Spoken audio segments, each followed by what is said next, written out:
on the table. Oh, I apologize, Judge.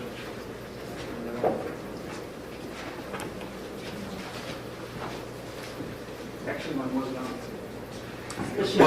Well, somebody's was. Nobody's was. Ma'am, good afternoon. Please raise your right hand. You solemnly swear you testify to the truth, the whole truth, and nothing but the truth, so help you God? Yes. Come up this way, watch these two tables. Come through here, and please have a seat here.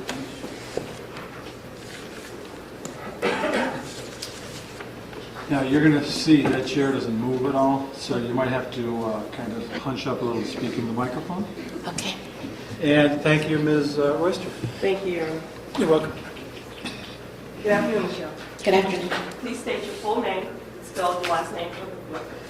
Michelle Russell, Russell.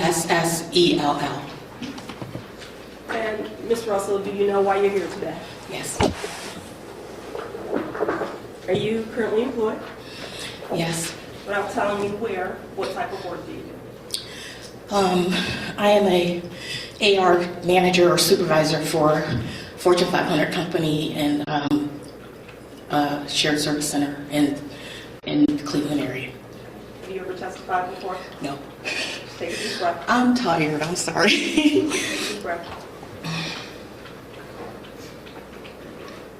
Now, Ms. Russell, I'm sure you've heard a lot in the media as it relates to Timothy Russell, who is your brother. Correct. Is that right? And you've actually spoke about your brother publicly before. Yes. That's right. I'm sure you've heard a lot about the police officers that were involved that night as well. Yes. Now, I want you to tell the court today who your brother was and what he meant to you and your family. Okay. Yeah, no, my objection for the record.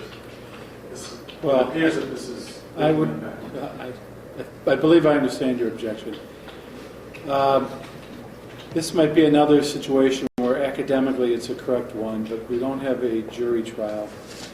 Let's hear at least a little of what Ms. Russell has to say, and maybe once we hear some more and more questions are asked, the next objection might be sustained, but as of now, it's overruled. Thank you, Your Honor.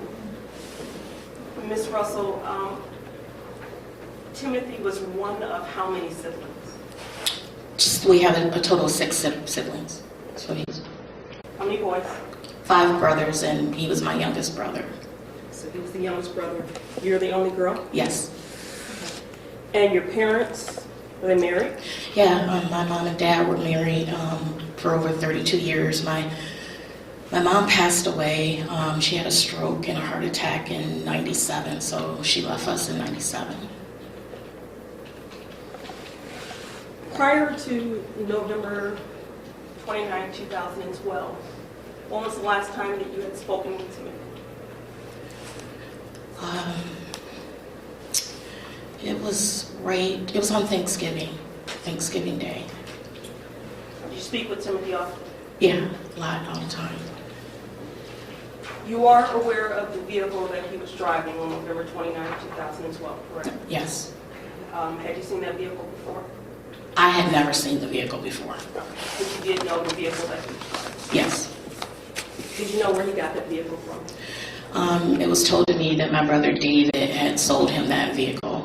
And is David here to testify today? Yes.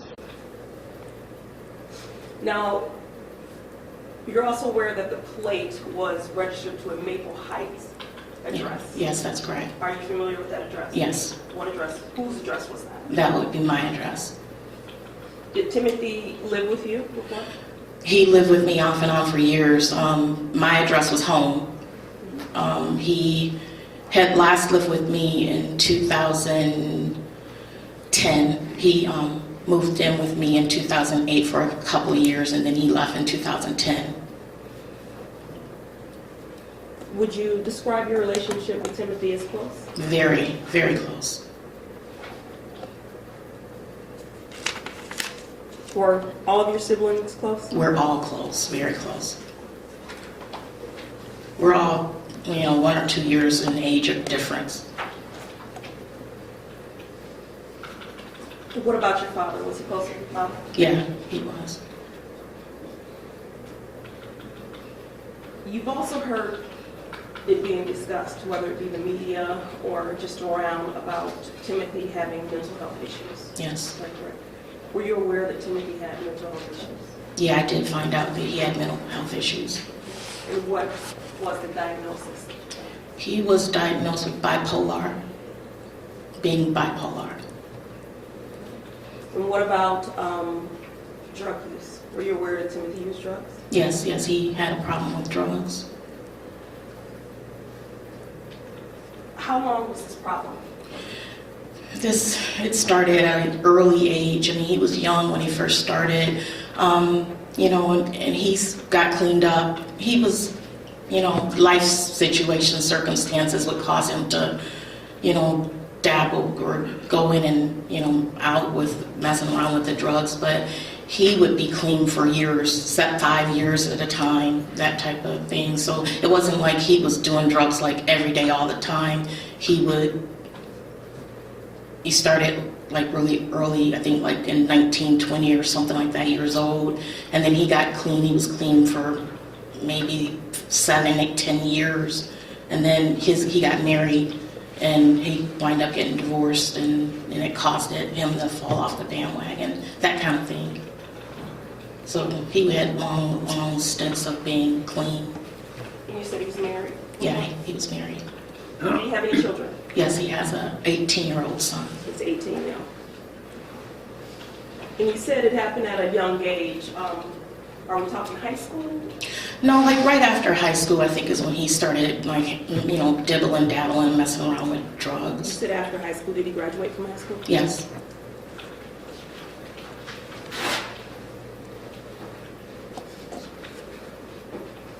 Was Timothy a friendly person, or what type of person was he? He was very friendly, jolly, happy. I mean, he was, he was a people person. He loved people. What about Michelle? Michelle, She's Michelle. I'm sorry. Melissa? Melissa Williams. I didn't know Melissa. I didn't know her. So. Do you know how they met? Yeah, my brother Donald had told me that he met Melissa at a nursing home. My brother was in a nursing home from being in a car accident.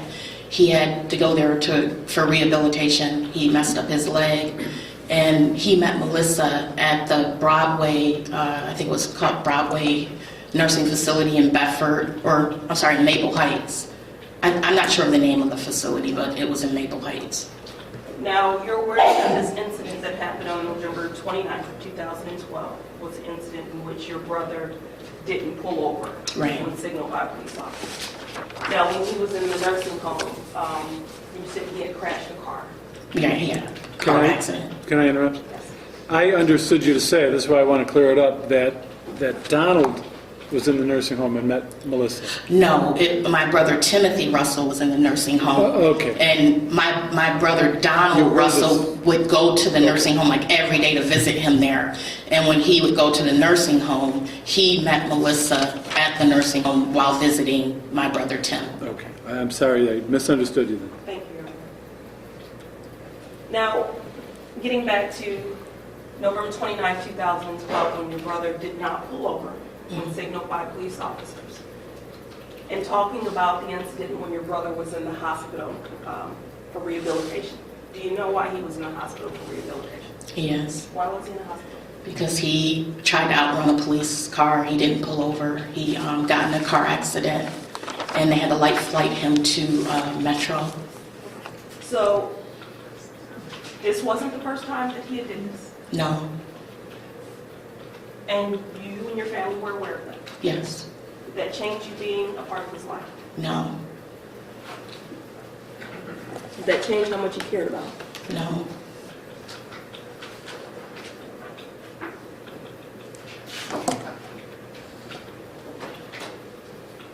Knowing that he had that criminal history of not pulling over, having been in a police chase before, did you ever know him to carry any weapons?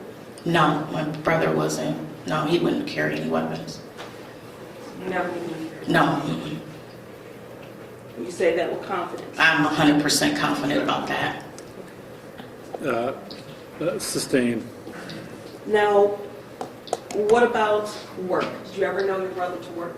He was a very hard worker. What type of work? I mean, my brother was a very hard worker. My dad instilled that in all my brothers. He would work 2 jobs sometimes, and he was recently, his last employment was doing bathtubs. He did like a refinishing and glazing bathtubs. It was like a trade that his friend taught him after he had been incarcerated before, and he came to live with me in 2008. I picked him up from Belmont, and he stayed with me, and he learned how to do the tubs, and he started working, and he tried to build a business. He was really doing a good job.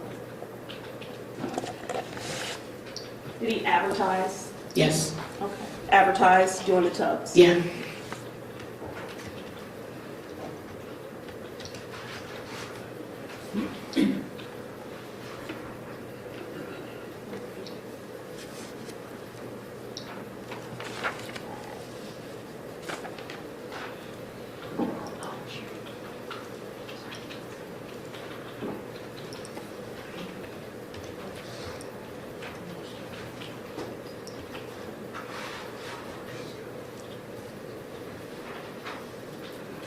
Your Honor, I'm going to show this to counsel. This is something that I recently received, and they have not received it yet.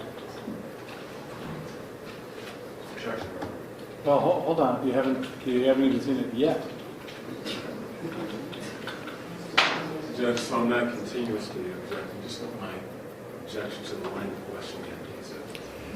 Well, if you want to make a record, and you can maybe do it somewhat silently, but enough for Ms. Schuler here, you should object because, for example, his reputation or not for carrying a weapon, I think she could probably testify to that. So there have been certain things that I don't think fall within your initial objection.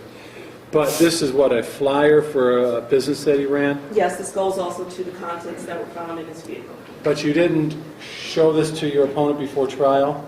I recently received it, and I just showed it to him now. I know, but when did you get it? Today, actually. From one of the Russells? Yes, the family members that were testifying. And this is something, what, he dropped door to door or posted on a telephone pole? This is something that he actually put in the Gold Clipper magazines, the coupons that come out to your house, that he actually pays to advertise it in. But it goes to the tools that was found in his tub and also the work that he did, Well, which also ties into the vehicle, him obtaining the vehicle. I will say this. Similar, I think, Mr. Mack, to what I've said before. Although this is slightly closer to the line. As you are well aware, you have to disclose what you're going to use before trial, particularly since I think you have it marked as an exhibit. Absolutely. But I can't see the harm.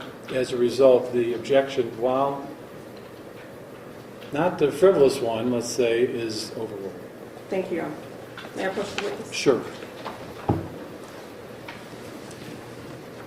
Michelle, I'm handing you what has been previously marked as State's Exhibit 140. Do you recognize that? Yes. And what do you recognize that as? It is the ad that was received from the Gold Clipper. My brother placed this ad in their magazine. Okay. So does this show Best Choice Tub, Towel, and Refinishing? Correct.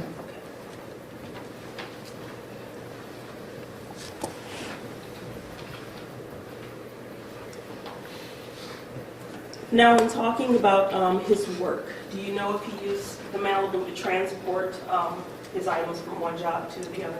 That is correct. That's why he purchased it, or that's why he received it from my brother.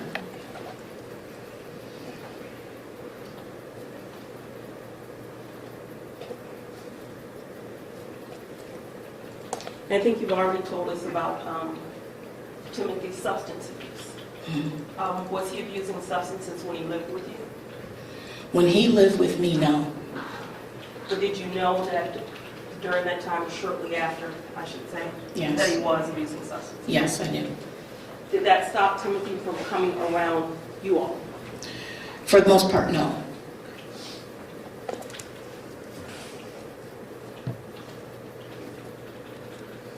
Now, earlier, you weren't here in the courtroom, but I did show the judge some pictures of your brother. They were family photos during opening arguments. Did you take vacations with Timothy? All the time. When was the last one you would have taken? The last one would have been Florida. Florida? Either Myrtle Beach or Florida, one of those. How long ago was it? Ooh, that had to have been like in 2010. 2010. And that's only because I started working and I'm really busy now, so I don't have a lot of time. Didn't have a lot of time for vacations. Your relationship with Timothy, would you say he told you everything, or as a little sister he did? I'd say he shared a lot with me, but he probably didn't tell me everything. Or should I say as his only sister Yeah. he did? You don't think he told you everything? He shared quite a lot with me. We often prayed a lot together, so he revealed and shared a lot of things with me that were private, I'm sure. But I mean, I'm sure I don't know if he would tell me every single thing, but yeah, I would say he told me a lot. What about the difference between you and your brother who's here today? In terms of discussing or sharing things with you all? Yeah, it's different because my brother who's here today, we have a different type of relationship. Me and Tim, we did a lot together. We were closer in age. We kind of grew up together. We went to the same high school, graduated the same year, had the same friends, worked at the same place. We shared a lot in common. Like I said, he lived with me for a long time. We got up every morning and did early morning prayer. So I knew things about him that he prayed about. You know, I would say he was his biggest critic. You know, he was really trying to get his life together, and he was hard at the.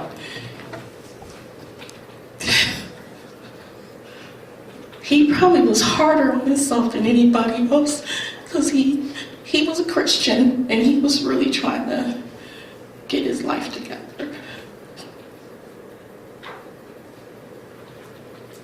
And he did still attend church?